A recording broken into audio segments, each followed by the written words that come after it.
20 and verse 13. What is a diphthong? Two vowels that work together. Two vowels that make one sound. Can you give an example, anybody? Sharon. O-U, which is ooh. Well, All right. A lot of different Okay. things. That's the only way that it makes the ypsilon sound like ooh, isn't it? Ooh, like group. Okay. What is another one? What? AI. Okay, AI. All right, like an aisle. And epsilon, iota. All right, like ace. All right, like an 8. These are some of the diphthongs. How many diphthongs are there? 8. All right, 8 diphthongs. How many sigmas do you have? How many sigmas? You have 2 sigmas, one regular sigma and one final sigma, just like Old English. All right. Now let's get into John the 20th chapter. Kai, Lagusen, Alte, Ekainoi, Gine, Te, Klees, Legay, Altois, Hote, Eron, Ton, Kyrion, Mu, Kai, Uk, Oida, Pu, Ethekon, Auton.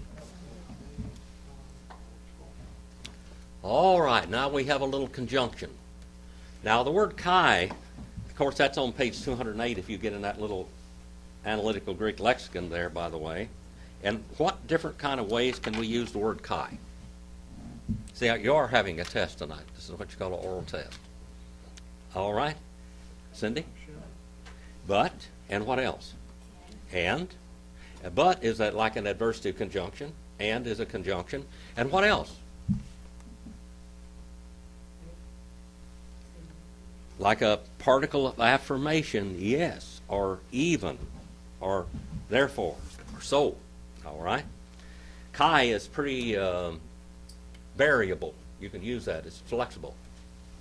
And they say to her, those women, gyne. What English word comes from gyne? Gynecologist. All right. And it's not gynecologists. Women are not goonies. They are gynes, aren't they? All right. T. All right. Any.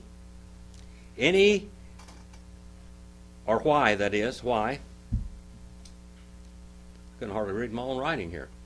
Why you cry and weep. Second person singular present indicative active. Why you cry and weep. And she says to them, all right. And who's she talking to, by the way? Angels. There's 2 angels there in there. What do angels always look like? They look like men. Difference between angels and spirits is what? What's the difference between angels and spirits? Angels take form. Angels have form, spirits do not. Spirits seek to what? Dwell in human or animal flesh. All right? And how many orders of spirits do we have? 3 orders of spirits. How many orders of angels do we have? 3 orders of angels. All right.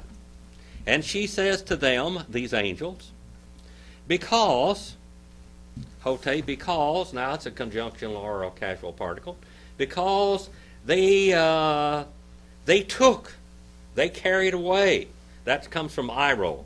They took or they carried away. Third person plural, first aorist, indicative active. Tell me about the action of that verb.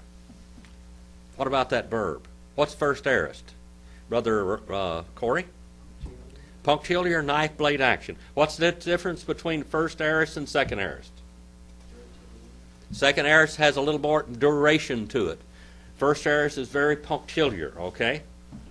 Indicative mode. A statement of fact. All right? Active voice. The subject is doing the acting. All right? And then ton kyrion. Ton kyrion. Tell me about ton kyrion there. What case is that in? Ton kyrion. How many cases are they? Nominative, genitive, optative, locative, instrumental, dative, accusative, and vocative. Which one of those 8 cases is this? This is the objective case in English, isn't it?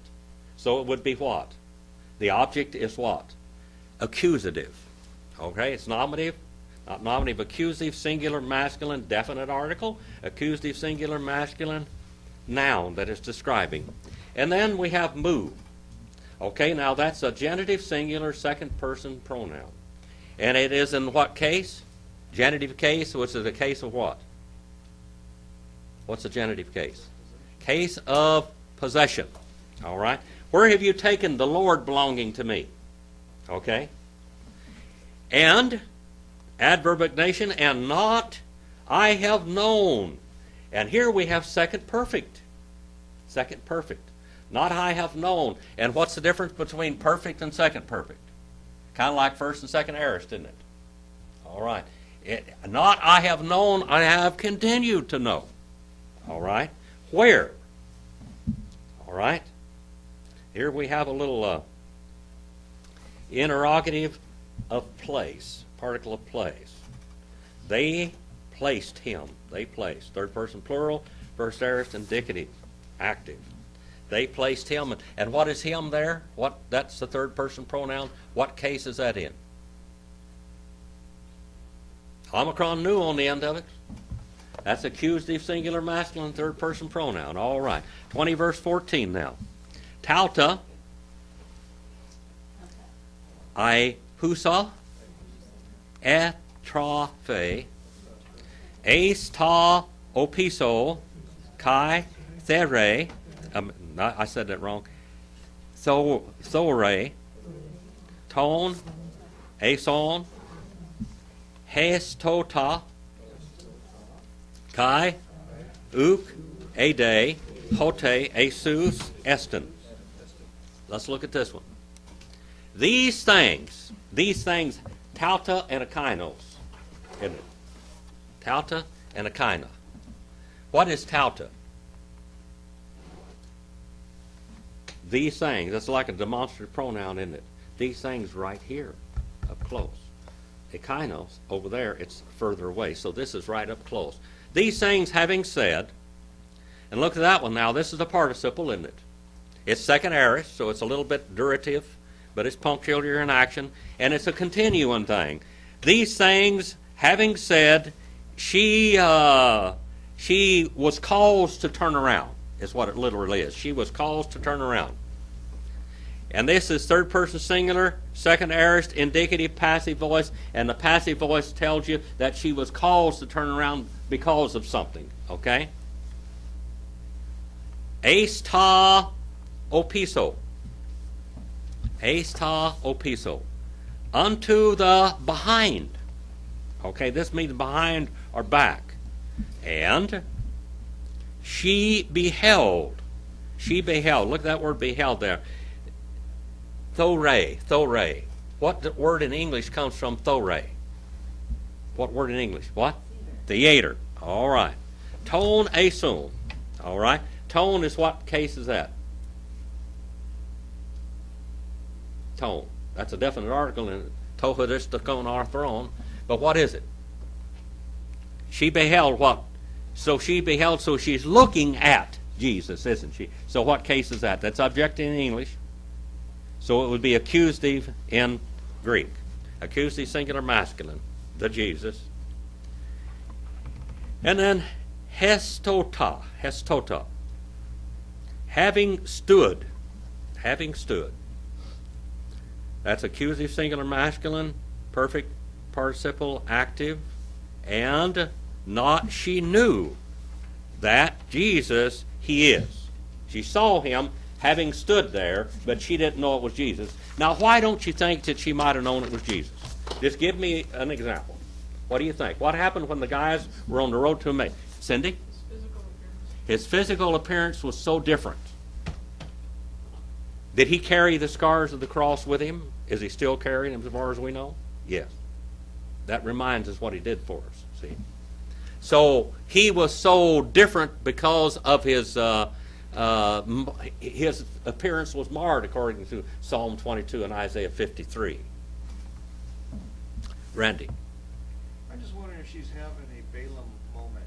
You know, She just talked to two angels and Didn't know they were angels. didn't even stop to wonder. And then The girl's in shock, isn't she? Huh? How many of you have ever been in shock? Have you ever been in shock? You've been in shock, brother. You've been in shock. Are all your marbles working when you're in shock? No. Now, remember, just a few days before this, she had seen her Lord crucified and went through this traumatic episode. Then now she buries him. Now she's going to go back and check on him, and the tomb is open, and his body's gone. So now here's another shock. And they did not understand what we know right now, did they? How about if we'd been there with them?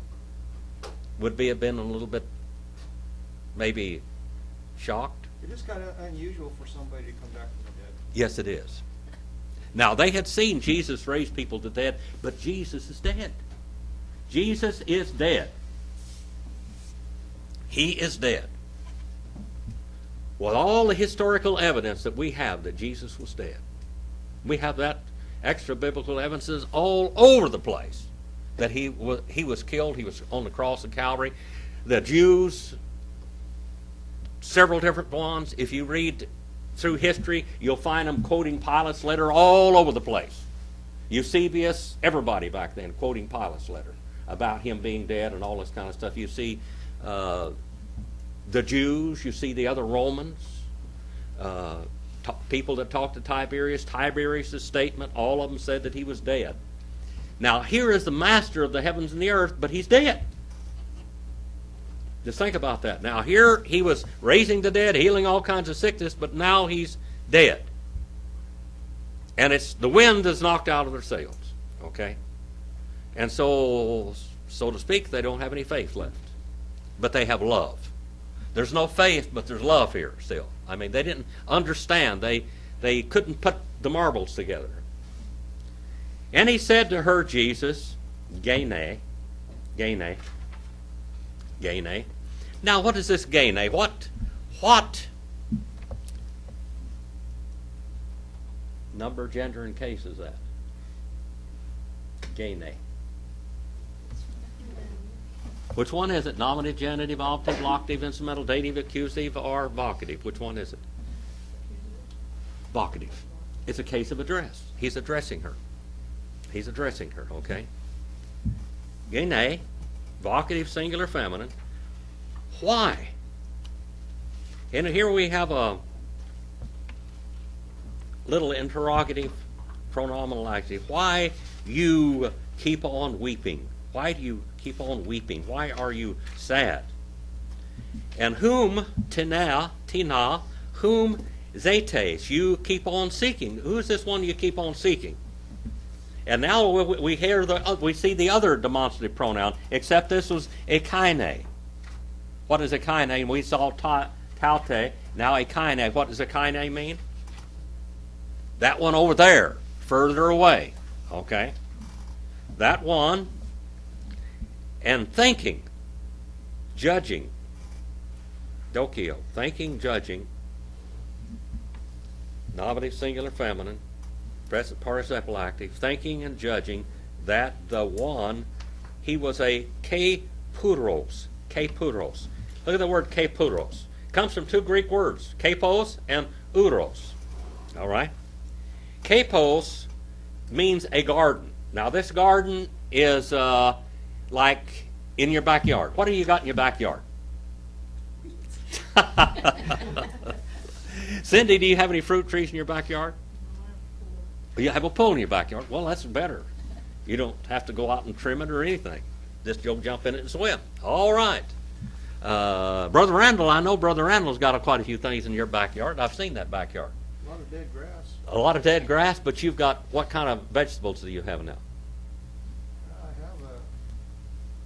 I have an avocado tree that I finally got through the winter. Okay, an avocado tree. You have a apricot tree, or what else do you have? Apricot tree and a citrus of some sort. Some type of citrus tree. All different kinds of trees. Now that will classify as a garden. Plus herbs. Do you have any herbs around there? Onion. Onions, that's right. That's a herb. All right, you have onions. And you could have tomatoes. Of course, they didn't have tomatoes here, did they? They didn't have any tomatoes over here. But a garden was everything between fruit trees, orchard, and everything. And now this other person, this uros here, we have a kapos, which is a garden. Now what about uros? What does uros mean? That's a rare word. It means to watch, guard. Sometimes you have to have scarecrows out in your garden, don't you? To scare animals away. Something that'll flop around, make noises. People even have them say boo. They have little recording things in them now. They've got these professional scarecrows. Got professional owls that hoot. All right. The gardener he is, and she says to him. Now look at that word alto there, alto. What is that? Alto. And she says to him. Tell me what number, gender, and case that's in. That's a third person pronoun. I'll help you with that. But what is it? Alto. We will decline the singular third person pronouns here. Altos, alto, altu, alto, auto, auto, auton, ote. So which one is this? It's an omega with a iota subscript under it, isn't it? So that's in the locative, instrumental, or dative case. So which one is it? Dative, singular, masculine, 2 or 4, okay? 2015b. Kyrie, A, C, E, bastaso, sauce, auton, epe, moe, pu, ethekos, auton, kago, auton, aro. Now she says to him, Lord. Now, the word Lord here, this can mean sir, mister, all right, all of this. In this case here, we have to look at this word in syntax, okay? What is the word for Jehovah in the Greek Septuagint? What is the word for Jehovah in the Greek Septuagint? Right here, Kyrios. Kyrios. But this is not in that context, is it? And what number, gender, and case is it? This is the case of address, which is the case of what? This is vocative. So she's Kyrie. All right? Lord, sir, mister. Since you, look at this, what she said. Look what she's saying to him. Lord, since you have carried him. She tells, you've carried him off. You're the one. You're here. The evidence is on my side. You've carried him off. Okay? The word since there, a there, what kind of conditional particle is that? How many conditional particles are there in Greek? Remember that? Randall knows it, I know. How many conditional particles are there in Greek? How about it, Son? You remember that one? How about it, Pamela? Have you got it? How many is it? 4. All right, and this is the first class conditional particle. And can you give me the rule for this particle? Condition determined as fulfilled. Thank you, Cindy. Condition determined as fulfilled. So it is, Lord, since you carried him. You have carried him, all right? Second person singular, first aorist, indicative active. She knew he did it. You're here, he's gone. You had to do it. You tell. Look at this word, you tell. You tell to me. That's second person singular, second aorist, imperative active. You tell to me where you placed him. Look at that, you placed. Second person singular, first aorist, indicative active. You placed, that comes from tithemi. Someplace you laid him. You placed him someplace. Now auton. Come on, girls and boys, tell me about auton here now. Number, gender, and case on this third person pronoun. That's a recipient of action, isn't it? So that's accusative, singular, masculine, third person pronoun. This is an accusative case. That's the object, remember? Kago. Kago comes from 2 words, kai and ago. And I. him, I shall carry him away. First person singular, future indicative active. I'll do it. You show me where he is and I'll carry him off. Remember how Jesus was, what kind of a burial was Jesus supposed to have? What kind of burial was Jesus supposed to have? He was supposed to have been put in the dump. I've told you about going to the Middle East in 1975 and 76. I was in Beirut, I was in Beirut, Lebanon too. That one there almost got shot up there. But we went in Damascus, Syria, and we went by the courthouse, and out in front of the courthouse was the thing over, whatever you call that thing, an arch over the entrance to the courthouse, and 3 men hung there for all the 9 days I was there. They were hanging there by their neck, dead. They'd hung 3 people. They leave them there, and then when they would have taken those people down, they would not have had a burial. They would have thrown them in the dump, wherever that was. I didn't get to see the dump. I wasn't interested in it because there's probably a lot of other dead bodies in there. All right. He was supposed to be in the dump, so she thought, well, somebody found out that he's here in this grave. Now they've gone and thrown him in the dump. Or whatever. And this guy is probably the gardener, so he's cleaned up the garden and got rid of this criminal, so-called. All right, 2016 now. Legay, Alte, Jesus, Maria, Stra, Fesa, Ekaine, Legay, Alto, E bar isti, Rabbone, Ho legate, Didaskale. And he says to her, Jesus says to her, he says to her, Alte, look at that Alte. You see that Ada on the end of that with a what underneath that Ada? What is that called? That's an iota subscript. Now in masculine, this would look like this, which you just saw.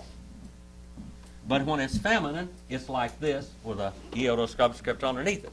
So what case is that in? All right. What is it? It's dative, singular, feminine. Dative, singular, feminine. He says to her. To or for, that's dative case. And he says to her, dative, singular, feminine, third person pronoun, Jesus. All right? Now, Jesus is nominative, singular, masculine, isn't it? Because he's the subject. He's doing the talking here. And then Maria. Maria. What case would Maria be in?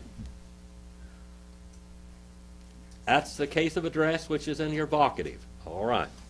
You learning this stuff a little bit at a time? I'm getting too much grammar in here for you? Oh, yes? Straphesa. Straphesa. This comes from strepho, all right? And it's having been caused to turn around. Having been caused to turn around. Nominative, singular, feminine. She has been caused to turn around. Having been caused to turn around. She has, having been caused to turn around. And then that one over there, she says to him, dative, singular, masculine, third person pronoun. In Hebrew, Ibrasti, Rabbone, Rabbone. Now what kind of, Brother Roger, what language was she speaking in? Previously, Greek? No, Rabbone. Oh, yeah, Aramaic. Okay, it's Aramaic or Hebrew. Okay, Aramaic and Hebrew are really close. So that's probably Aramaic that she's speaking here. Many of the Jews did not speak in Hebrew. Why? Well, they didn't know it technically, but why didn't they speak in Hebrew? They considered it holy? They considered it a holy language, and they would not speak that language. Paul the Apostle spoke Hebrew in his home. Not very many of them did. They would carry on the festivals in Hebrew because that was a holy festival. But in their common day, their common day language, they would use Aramaic. Now, in the New Testament, we have 2 times that Psalm 22 and verse 1 is quoted. One time it's in what? In what? Eloi, Eloi, lama sabachthani, Ele, Ele, lama sabachthani. What 2 languages? Hebrew and Aramaic. All right, Hebrew and Aramaic. Different languages. Rabbi. What does rabbi mean? By the way, rabbi is on page 358 in that little analytical Greek lexicon. All right. Rabbi means what? Doctor of theology. Doctor of theology. That's the highest term that they use in the rabbinical schools. If you came to be called rabbi, you had to do some things. All right? You had to be a brilliant teacher to be a rabbi. You had to be a brilliant teacher. And you had to make yourself useful in society. Which it says, all right, which it says, teacher, master teacher. 20 and verse 17. Lege, alte, esus, me, mu, hoptu, upo, gar, ana, be, beka, pros, ton, patera, poruu, de, pros, tus, adelphos, mu, kai, epe, autois, anabino, pros, ton, patera, mu, kai, patera, hemon, kai, ton, mu, kai, ton, hemon. And he says to her, the Jesus he says to her. To her is dative, singular, feminine, third person pronoun in it. And he says third person singular, present, indicative, active. Who can recite the present, indicative, active endings for the verbs? Roger, can you do that? Let's say it together. O, ace, a, omen, edi, usi, ain. Ain is, of course, an infinitive. Okay? So it's oas a. He says, third person singular, he says to her, dative singular feminine, Jesus. Now, Jesus is the one stood and talking. So that's nominative singular masculine. Now we have a particle of negation. All right, a particle of negation. Not me. You keep on latching onto. Don't keep on holding on to me. I have something to do. Don't just keep on holding. Can you imagine what she must have been like, Brother Mike, when she saw that this is Jesus talking to her? Talk about another shock. This girl's going through shocks, all right? And who is this girl? This is the one that loved him so much because he had done so much to her, for her, all right? This is why I say she wasn't going to let him go, because she let him go a few days earlier and he wound up getting himself crucified. That's right. This girl loved him. She really, really loved him. She wasn't going to let him go. Yeah. She wanted to hold out. She was grabbing on him. She was kissing him. She was holding on to him and hugging him and just kept on kissing him and kept on holding to him. And he said, what? Turn me loose. Turn me loose. All right. I have something else to do. Not yet. Upo. All right. Upo. That's a little compound word from uk and pos. Not yet for a conjunction or casual particle gar. I have ascended. Ana be beka. Ana and bino. Not I have carried up. And I have ascended up. Now what did Jesus do when he went to heaven? What did he do? Where had he been, by the way? His body had been in the grave, but where was he? Huh? He was in Hades or Sheol. All right? And he was down there doing what? Telling those people, it says that Peter said he was down there preaching. Telling them that he had overcome the devil in this world, and then he was going to go and take them with him. Going to take them with him. All right? He said, I haven't yet ascended. And when he rose up, he took them with him. I think that, now this is my own theology, I think he took everybody in Sheol with him, and I think everybody was raised from the grave, from all the way from Adam on. We know that at least some of them were, a great number of them were. All right? Now, not everybody that had died was in Jerusalem, was it? And buried in Jerusalem. He's in Jerusalem. They were all over the country. Those graves were coming up in Babylon and everything else. You think that shook the whole world up? How come people down in Egypt and everything else knew about this? Have you ever think about that a little bit? Maybe some of them graves popped open down there of those believers. Not yet I have ascended, pros ton patera. Pros ton there, we have a preposition, that's pros, and that's to or toward. All right? Ton patera. Okay, ton is what case? Accusative, singular, masculine, definite article. The Father. Now he says, he gives her a command. Paru'u. Paru'u. And that is second person singular present, imperative, middle voice. I want you to go for yourself. I want you to do this. Now, just get a hold of yourself. Get a hold of yourself, control yourself, and I want you to go now of your own volition. But I want you to go toward the brothers. Look at this now. Tone, okay, that's accusative singular masculine, isn't it? But what is tous? That's accusative plural masculine. And these are second declension words, by the way. There's first, second, and third declension words. Toward the brothers, adelphus. Who's he talking about here? Huh? His church. Huh? Christians in his church. Apostles. These were his brothers, all right. Yeah. How about his own family? When did his brothers believe and his sisters believe? When did Jesus' brothers and sisters believe? Right now. Right now. The mama, the brothers and sisters are all around here, people. This is a very important time. Now he's going to go to his brothers and his mother and also his brethren. All of them. Literally it says here to his brothers from the same womb. This was be his literal brothers. And then, how many people in the New Testament, how many of Jesus' brothers wrote books in the Bible? What were those books? James and Jude. All right, James and Jude. These are his literal brothers. These are Mary's children. These are from the same woman. I don't care what the Catholic Church says. These are birth brothers of Jesus, okay? James and Jude, the brothers of me, and you say to them, you say, second person singular, second aorist imperative active, to them, dative, plural, masculine, third person pronoun. See that one? I go up. I carry up. I go up.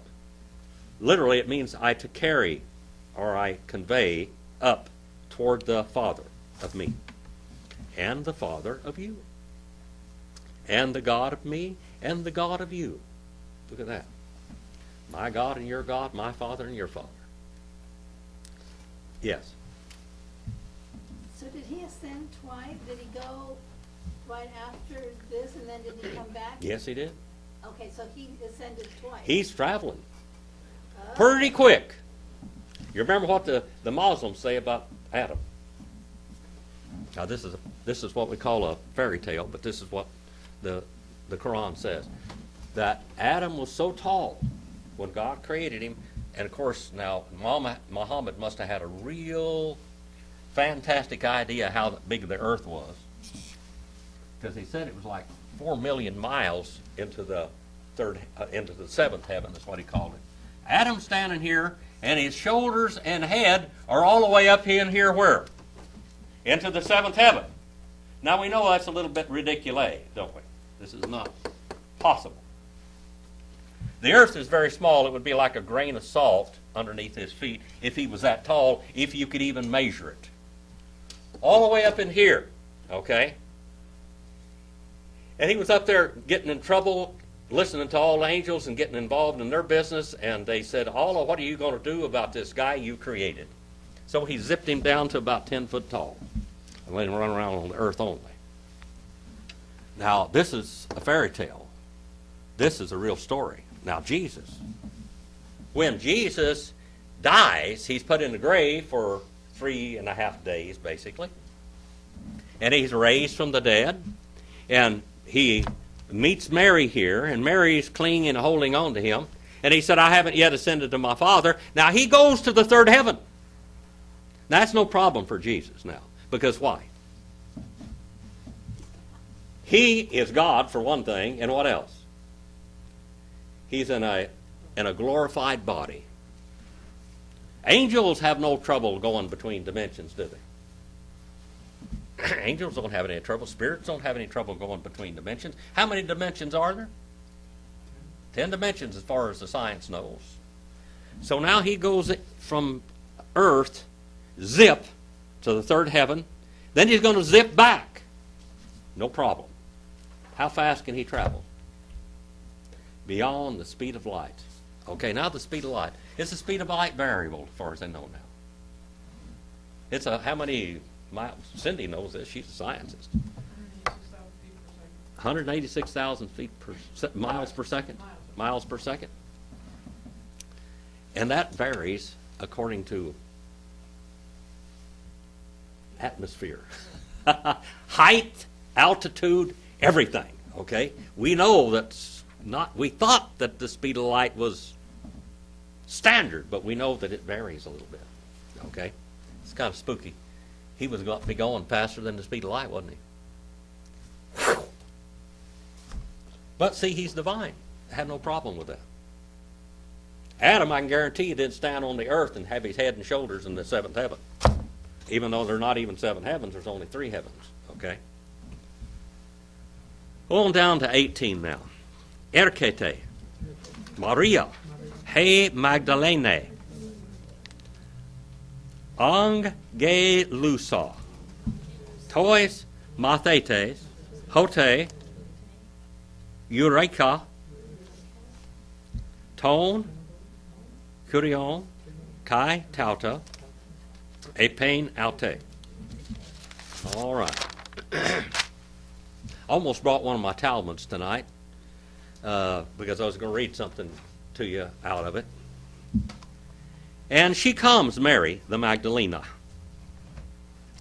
She comes, third person singular, present, indicative, middle voice. What does that tell you, Brother Roger? She did it for herself. In Hebrew, what would be the mode here? The volitative. What is it? It's volitative, but what is it? Cohortive or jussive? That would be the kind of the affirmation of the tense, okay? Cohortive and jussive, all right? Did it for herself. She comes Mary. Mary means what? What does it mean? Bitter. Or sad or bitter. All right? Mary. The waters of Mara, remember in the Old Testament, the waters of Mara which were bitter. Hey, Magdalene. All right, what's Magdalene mean? How many of you know what Magdalene means? Magdalia. Cindy, you know what that one is? How about it, Sharon? It's from the town of Magdala. All right. How about it back there, young lady? You know what that one is, Pamela? Roger? Well, it suggests that she's from that town. She's from that town. All right. Magdalena, by the way, is this woman from Magdalia. That's what it means. That's Magdalena. What about this? What does this Magdalene mean? It was a frontier town where the lawless. It was a really advanced town. A lot of rich people lived there, like New Orleans and San Francisco and Oakland and stuff like this. This is a very risque place, okay? And here they were known for their wonderful, educated, beautiful courtesans, prostitutes. And evidently Mary Magdalene was one of them, all right? And it means high tower, advanced. It means, it could mean even glorious, okay? If you take it from the right Hebrew source. Matthew 27:56 through 61, 28:1, Luke 7:36 through 56. We could go and look at Mary Magdalene and see that she was possessed, wasn't she? She was possessed. How many demons were in her? 7 demons. All right, 7 demons were in her. That's a lot better than Legion. He had a couple of thousand in him. But 7 would play havoc with a person. But she was very, very beautiful. according to their history. She was a very gracious, she was educated, and she was a performer. You know, she could do poetry, she could do all kinds of things, and these were the courtesans of the day. Okay, they were entertainers of rich people. She was a rich courtesan. What was the most famous courtesan in American history? And in Europe, the Jewish courtesan, what was her name? Sarah Bernhardt. She was raised as a courtesan. Why did the Jews raise some of their daughters as prostitutes? Remember why? Politically why? It was politics. Not only money, but politics. So they could go and court the kings and princes of Europe so they could have a place where they could stay, because the Jews were not liked very well, because the Jews had a lot to do with money and banking, and when they controlled their money, they didn't like it. All right. Magdalena, a courtesan, a high-class courtesan. But the Lord saved her, and she was no longer a high-class courtesan, but she did carry some of her money with her, didn't she? The girl was rich. What was the other Mary's name that was rich also? And they did one act that both of them repeated, or one of them repeated after the other one. I think Mary Magdalene did it first. What did the other Mary do? They both washed his feet with their tears and anointed him with very, very expensive oil, perfumes. And it cost a lot of money, over a year's wages. A lot of money. Announcing to the mathetes. All right, tois mathetes. Mathetois. Tois mathetes. What does the word mathetes mean? Habitual learners. All right, it's dative plural masculine. Dative plural masculine, definite article, dative plural masculine noun. Hote, that. Eureka. We got a word eureka in English from that, don't we? What does eureka mean? I found it. And what she says here, I have found, I have seen. I have found and I have seen. First person singular, perfect indicative active. I have seen and I have found the Lord. The Lord there is accusative singular masculine, definite article, accusative singular masculine noun. That's the case of the object. She's found him. She's got a hold of him. I had him in my own hands. I had him.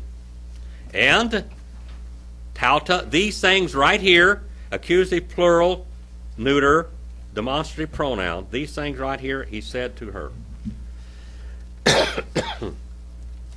The Talmud references to Magdalia as an unsavory, wild New Orleans type of place.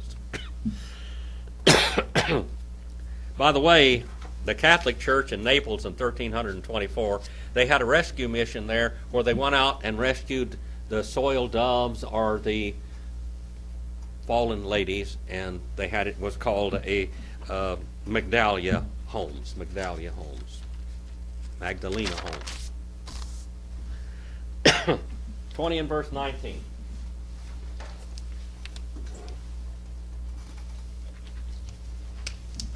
And 19.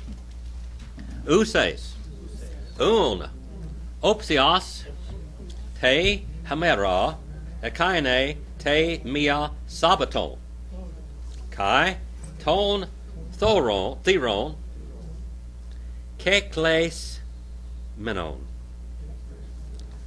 hupo, eson, hoi mathete, dia ton phobon, ton Eudeon, Elthane, Ho Jesus, Kai Este, Aston, Mason, Kai Legay, Altois, Arene Himen.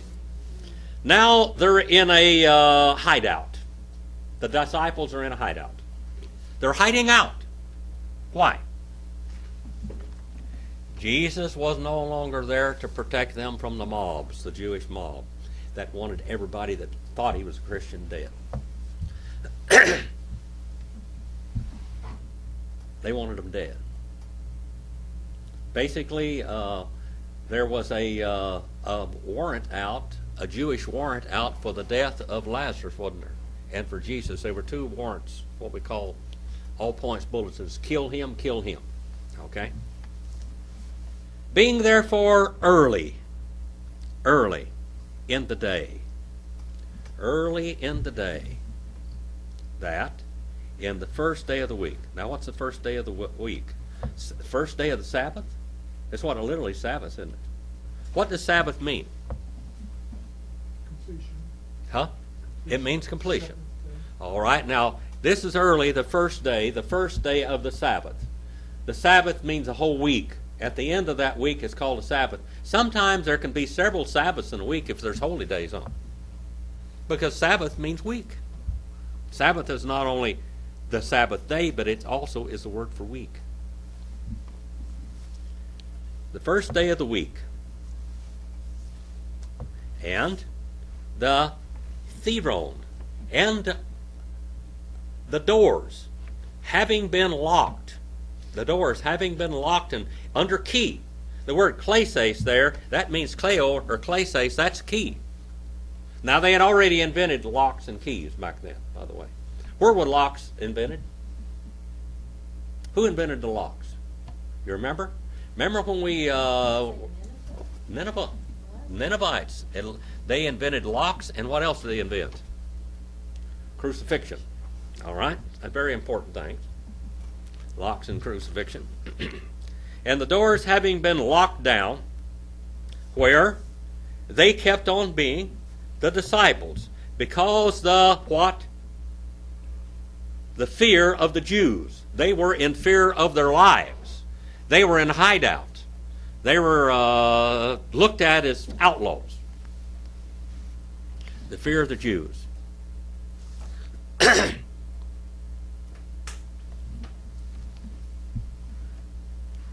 Today I read Caiaphas' letter. There's two parts. One of them, why he crucified to the Sanhedrin, and then the second part of it, which I'm not really sure how valid that is, but the first part of it, to me, is very valid. And it's been quoted in history quite a few times, so I don't think it's just a Johnny-come-lately thing. But he talks about how that they thought that they were doing God a service by doing this. This man is wrecking our religion. We had all the right in the world to crucify him. He writes this letter to the Sanhedrin court and to the Romans. Why that they did what they did. He was causing trouble. He was breaking the law. He said the law is of none effect. He said that he was running with prostitutes and sinners. He said, how in the world can a man be godly at all with prostitutes and sinners? Terrible people. Lowlifes and drunks. These are drunks. And lepers, sitting at the table with lepers. Terrible. How can this be right? All right? And so he said we had all the right in the world to demand his death. All right? Demand his death. Now these people are living in fear. The fear of the Jews, and he came, and here he came, third person singular, second aorist, indicative active, he came to Jesus. Jesus shows up now. Where had Jesus been in the meanwhile? To heaven and back. To the third heaven and back. No baloney. This is no fairy tale. He was there, and he came back now. Now he's back here. And he stood, ace to meson. Ace to meson.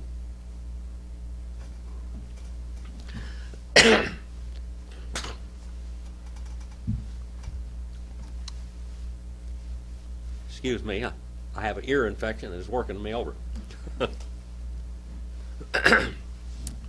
Working my throat over.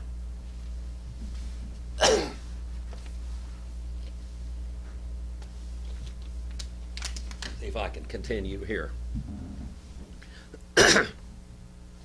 And the Jews, and Jesus, he came to Jesus, and he stood in the middle of them, ace to meson, right in the middle of them. Every one of them could see him. He's in the middle of them. They're all looking from different directions. And he says to them, dative plural. Now look and see what he says. Arani. Arani, what would that be in Hebrew? Shalom.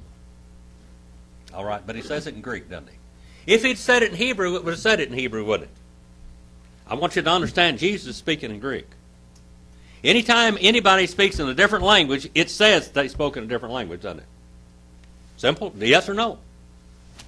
The movie, The Passion, you know, they had all that in Aramaic. Well, it didn't fly, because the Bible tells you when they're speaking Aramaic. Talitha kume. What language? Talitha kume. That was a quotation in the Greek Bible. Talitha kume, Brother Roger. Aramaic. Made arise. All right, Talitha kume, made arise. And he says to them, Areni himin. Areni himin. Peace. On page 575 in Bullinger's analytical Greek Hebrew lexicon, basically, it says tranquility. It means calmness, absolute absence of strife or fear or anything. That's what this word means. And it's areni, and it also is shalom. And what does the word shalom mean?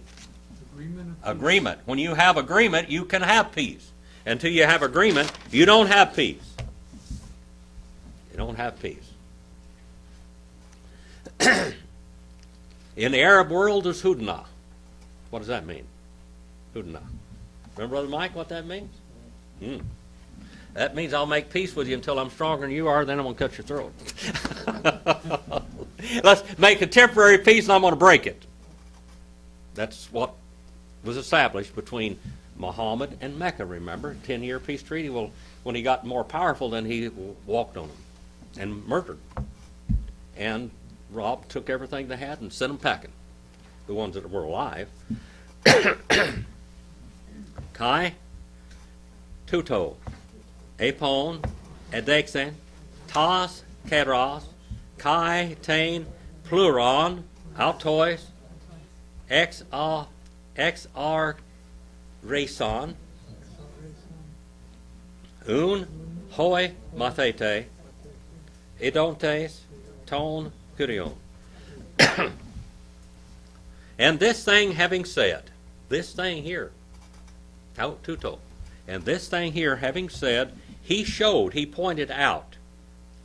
That's third person singular, first aorist, indicative, active, and that comes from dikneme.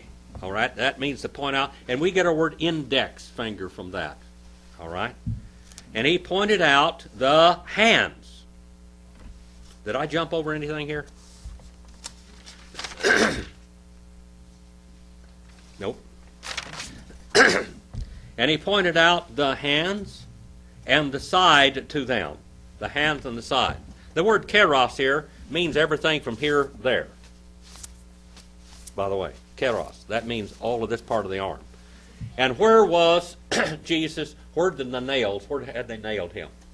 Through his carpal tunnel, according to the historical events. They even have some of those nails and some of the crosses. Did you know that? The Jehovah's Witnesses always say that he was crucified on a stake, a staros, because that's what it says.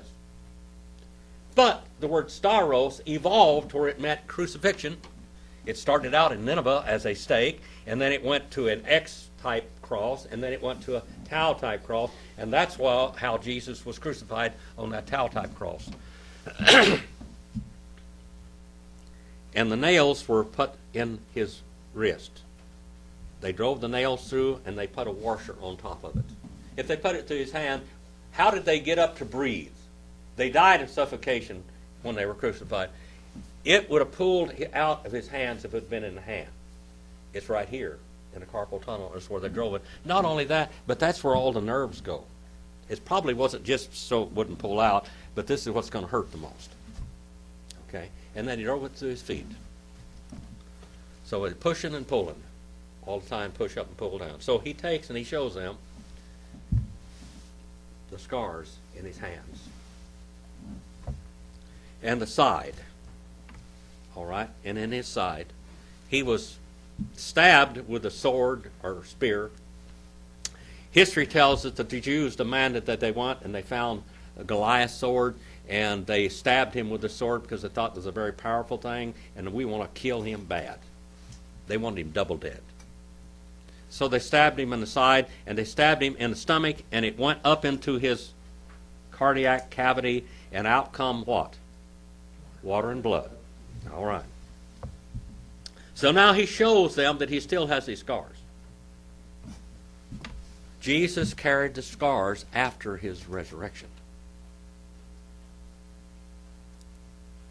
Yep.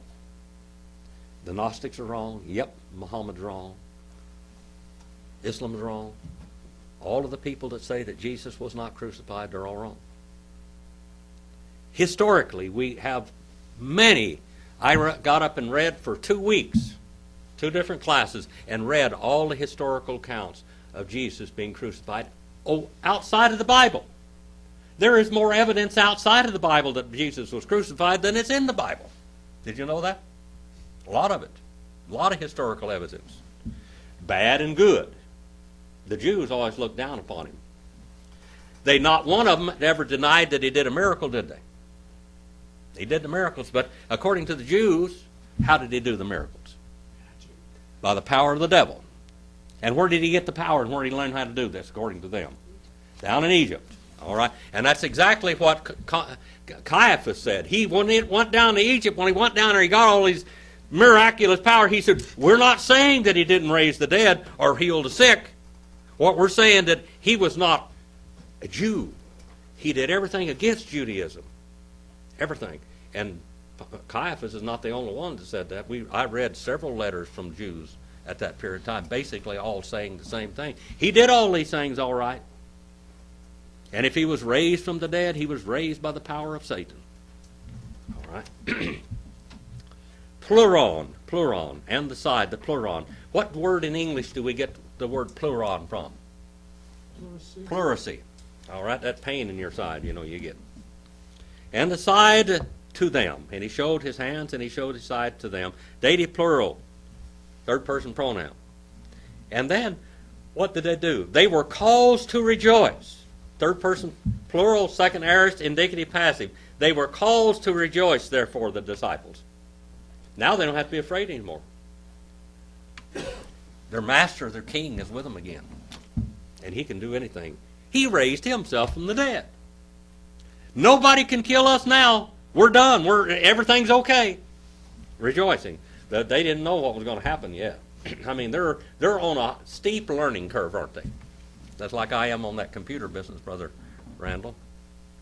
He's really, I think I worn him out him teaching me how to use that computer.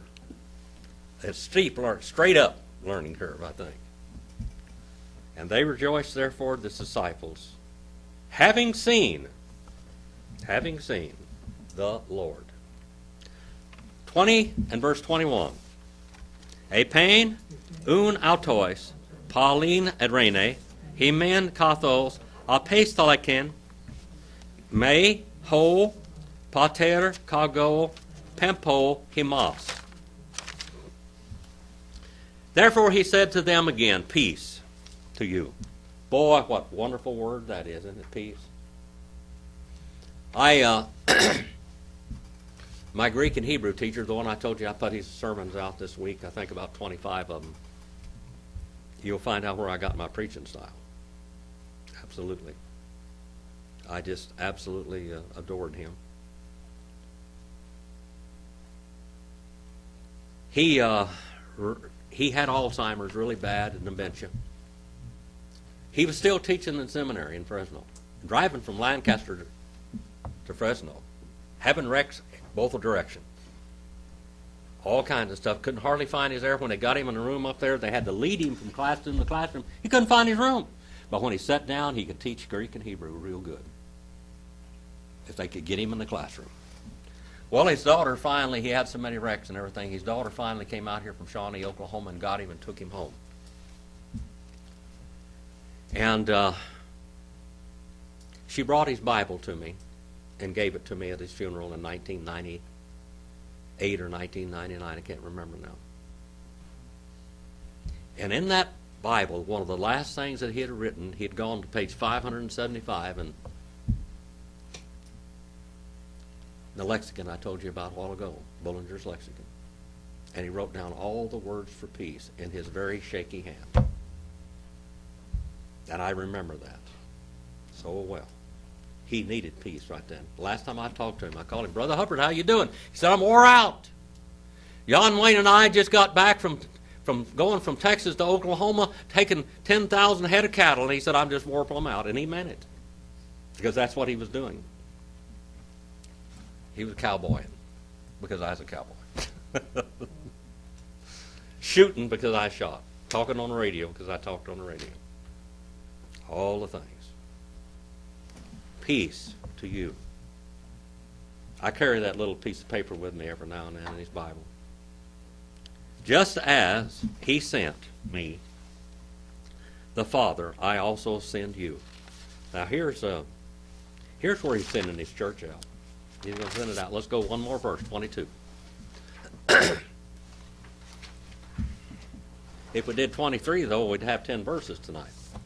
Kai tuto, epon, ene phisesen, kai lege, autois, labete, pneuma hagiu.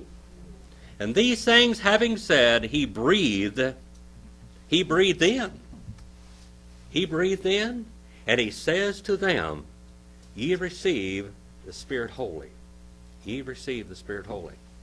I think when he breathed upon them, his Spirit was, the breath he breathed was holy, but yet they were going to have the Holy Spirit yet to come on the day of Pentecost, wasn't he? And he told them to wait there. 40 days he was with them, by the way. And then they waited without him for 10 more days. Boy, they were pretty brave on the day of Pentecost, weren't they? Just think about that. Pretty brave on the day of Pentecost. The fear. When Stephen got up and preached to the Sanhedrin court there in the 7th chapter of the book of Acts, he didn't hold anything back. He told the whole history of Israel, and then he said, and you crucified the Lord of glory. And then they killed him, stoned him, and Paul was there. Saul at that time was his name. But he was there, and he's the one that gave him the death sentence and probably threw the first stone. But he died, didn't he? Gladly. Bravely. To them ye take, ye receive the Spirit holy. On, 23, on, tinon, aphete, tas, hamartios, a theonte, autois, on, tinon, kratete, kekra, te. If anyone he may send away. Here we go back to Matthew the 18th chapter too, don't we? If anyone he may send away, forgive the sins. They have been sent away forgiven previously to them. If anyone he may keep or hold on, they have been kept. They have been caused to be kept. Matthew the 18th chapter, he's talking about loosing and unloosing things. What we do on earth is confirmed in heaven, and it's written in heaven's legal ledger. That's what it says. Whatever happens here, those people that reject the Word of God, it's written in heaven that they did. Every time somebody rejects God's Word, every time you witness to somebody and they reject God's Word, it's written down in the ledger. They will face that one of these days. And those sins that are forgiven, they are written down in that ledger also. Well, 2024, do you have any questions? Was 2013... As he said, if anyone you send away the sins, so he's talking as the church? Yes. As the church. As a church. The church is going to be carrying the gospel. The church is the administrator of the kingdom. So the church is going to decide what's a sin and what isn't? No. Okay. The church is the church as a party. Matthew the 18th chapter and Matthew the 16th chapter. Let's go there real quick and just look at it real fast. Matthew the 16th chapter, Katamathion, chapter 16, and verse number, this is Peter's statement of faith, and then Jesus turns around and verse number 18, he said, and I also say to you that you are Peter, but upon this gigantic rock I shall be building my church, and the gates of hell shall not overpower her or wrestle her down. And I will give you the keys of the kingdom. He's not talking about Peter. He's talking about the church. The keys of the kingdom of heaven, and whatever you shall have bound on earth shall have been bound in heaven, and whatever you shall loose on earth, it shall be loosed in heaven. The church has the keys of the kingdom, or the administration of the kingdom. The church of the Lord Jesus Christ is what's supposed to carry out the gospel, isn't it? They ordain deacons, they ordain pastors, and they receive church members, don't they? Matthew the 18th chapter now tells us over there, if you got somebody unruly in the church, kick them out. You can't By the way, so much of the Christian world has the idea that the church and the family of God are the same thing. They're not. You can get kicked out of the church, but once you've been born again, you will never be out of the family of God. You're in the family. You can't get unborn. But you can go contrary to a church, and you can get excluded from a church, especially Missionary Baptist Church. They exclude everybody every day. If you have been a member of a Missionary Baptist Church and have been excluded, you're a rare duck. Simple as that. We got about 1,000 of them here that have been excluded in this church. But that says there and it tells in 1 Corinthians that Paul told the church at Corinth to exclude this guy that was living in incest with his mother. Period. God was killing a bunch of them because they were perverting the Lord's Supper, all kinds of stuff. They were pretty big sinners, and I'm glad that they were that bad, because now the churches today have something to go by that standard. Very important, that letter, the 1st and 2nd Corinthians both. But what the church does is they preach the gospel and they receive church members, and sometimes exclude church members, and sometimes take them back. It's just like correcting them a little bit, is what it is. Correction. Discipline is for correction. God corrects us, doesn't it? A church ought to have as much sense as our own parents when we're out of sorts with the Lord and with humanity and with our family. We got spanked up straight, didn't we? So basically, that's what discipline in the church is for: is to correct you, not to be mean, but to correct, to not hurt you, but to correct you. All right, and that's what it's talking about here. And Jesus says again what he said in Matthew 16 and verse 19, and Matthew 18. Go over to Matthew the 18th chapter.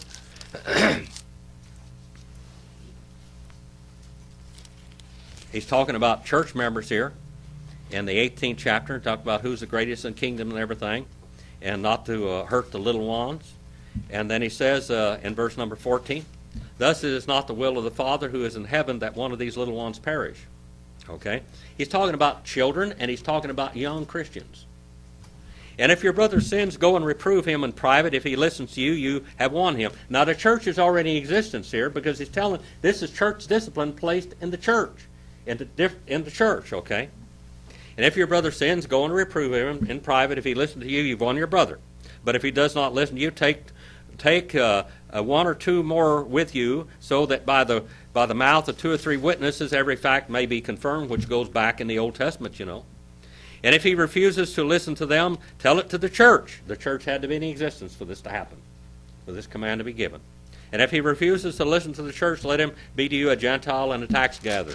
Okay? Truly I say to you, whatever you bind on earth shall have already been bound in heaven. Whatever you loose on earth shall have already been loosed in heaven. And I say to you that if 2 of you agree on earth about anything that you may ask, it shall be done for them. And where there, in verse number 20 now, here is something that people get out of sorts too. It says, where 2 or 3 gathered together in my name, I'll be in the midst of them. It's not talking about people. It's talking about a church.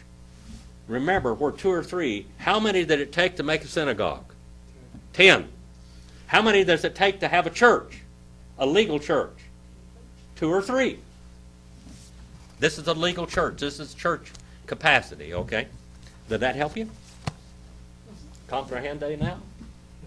All right, any other questions? Dante, you got a question? All right. Any of you? All right, let's have a word of prayer and be dismissed and go out and do something eternal. All right. Brother Randy, we're good to have you here tonight. You don't have to get up. Would you mind dismissing us in prayer, brother? Our God, we thank you for bringing us together tonight to study your word. We thank you for your word and the blessings that we have fallen on you. I should say, we thank you for the gospel writer